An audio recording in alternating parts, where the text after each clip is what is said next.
All right, this is redox part 2. We talked about oxidation reduction, oxidizing agent, and reducing agent, half reactions, and how we can combine those to make the full reaction.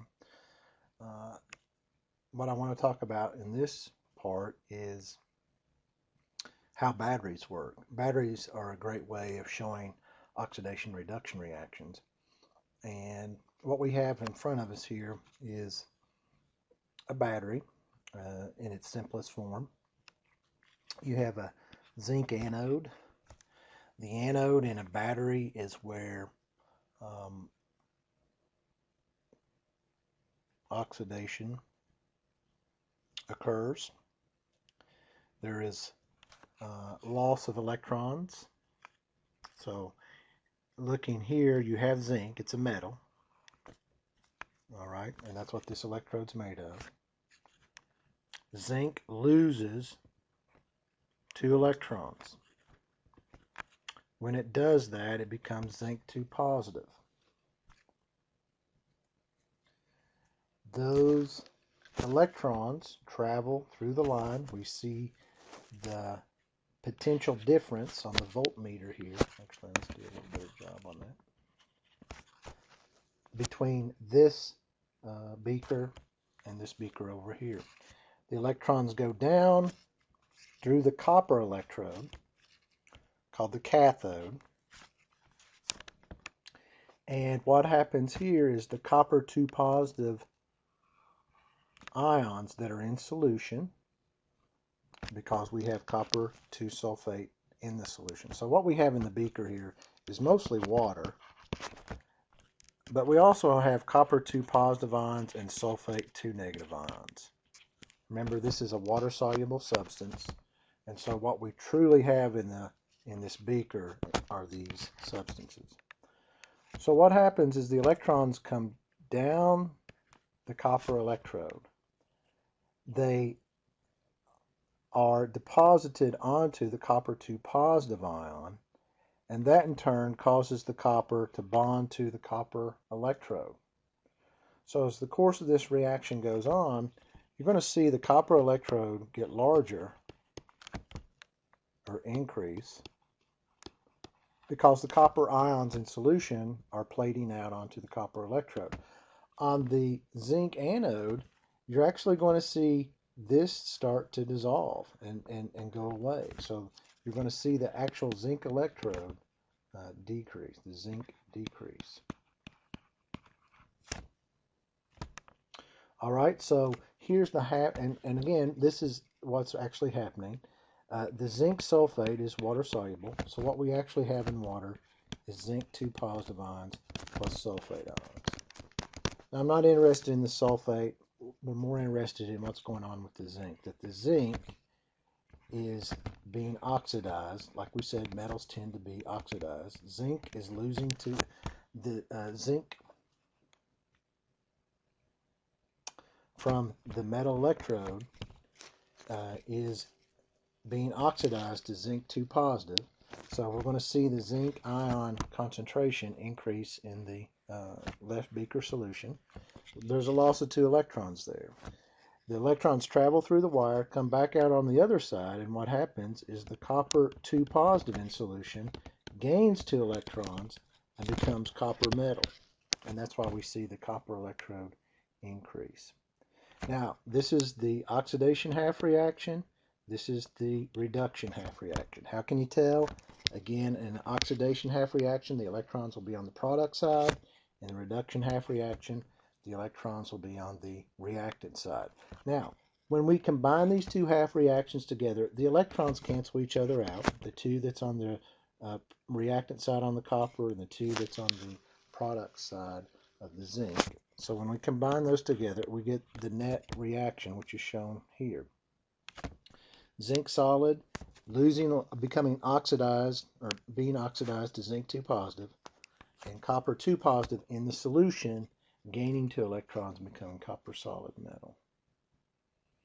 So these electrons that are being lost, that's the way the battery works, is that these electrons, we use those free electrons to maybe start to turn the starter in your engine on your car. So you've got a battery in your car. When you click on the ignition switch, the electrons leave the battery, cause the starter to turn over, and hopefully start your engine. And then the electrons go back into the battery and cause reduction to occur on the other side.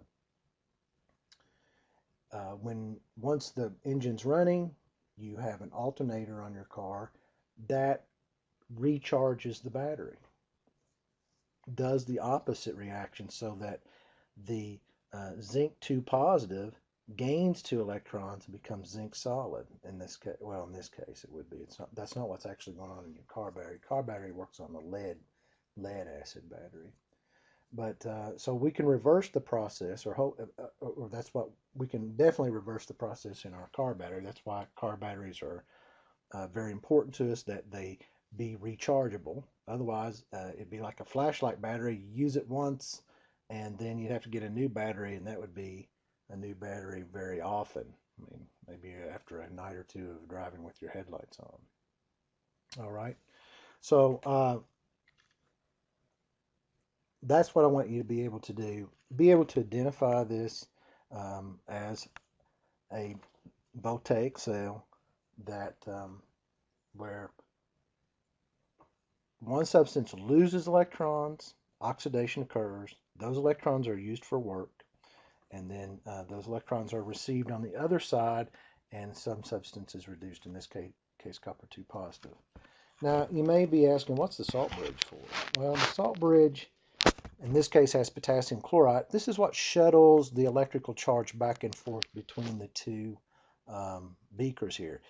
If we had no salt bridge, the zinc changing to zinc 2 positive, this overall would become a positive solution, and this overall would become a negative solution. Because the copper 2 positive is being neutralized, so the only negative ion left is the sulfate ion. Over here, we're generating a lot more zinc 2 positive, and eventually you get such a potential difference in energy that the reaction stops. So the salt bridge allows electrons or charges to be transferred back and forth through the bridge to keep the solution close to neutral so that the reaction can continue. Salt bridge, very important. All right, let's look at our next slide. The next slide, I just want to show again the difference between a voltaic cell and a electrolytic cell. On the voltaic cell, we have spontaneous emission of electrons from the tin. The tin loses 2 electrons and becomes tin 2 positive. Those electrons travel through and then come over to the copper electrode, and again the copper ion solution. The copper 2 positive ion gains 2 electrons, and we get copper metal. So again, we would see this tin electrode over time kind of erode away because it's being converted to tin 2 positive. And on this side, we'd start seeing the copper depositing on the electrode because the copper 2 positive ion in solution is becoming copper metal. Notice in a spontaneous reaction, one that generates electrons like a battery, the anode is where the substance loses electrons. It's negatively charged because we've lost electrons here and they're traveling up through here. And the cathode is positively charged. That's where the electrons are being released to the copper 2 positive to form copper metal. On the electrolytic cell, this is a cell where you have to apply current. You apply current to the substance and you force it to go the opposite direction. See, the copper here is actually losing the 2 electrons. It's where oxidation is occurring. And then we're pumping the electrons over to the other side with this external battery, and we're forcing the tin 2 positive to gain 2 electrons and become tin metal. So on the left-hand side, we've got a spontaneous reaction that generates electricity. On the right side, we have to apply a force to reverse the reaction. And this is just like your car battery. Your lead-acid battery on the left side generates electricity for your car, but when the alternator is working, it forces the reaction to reverse, recharging your battery. I hope this helps, and if you have other questions, please email me.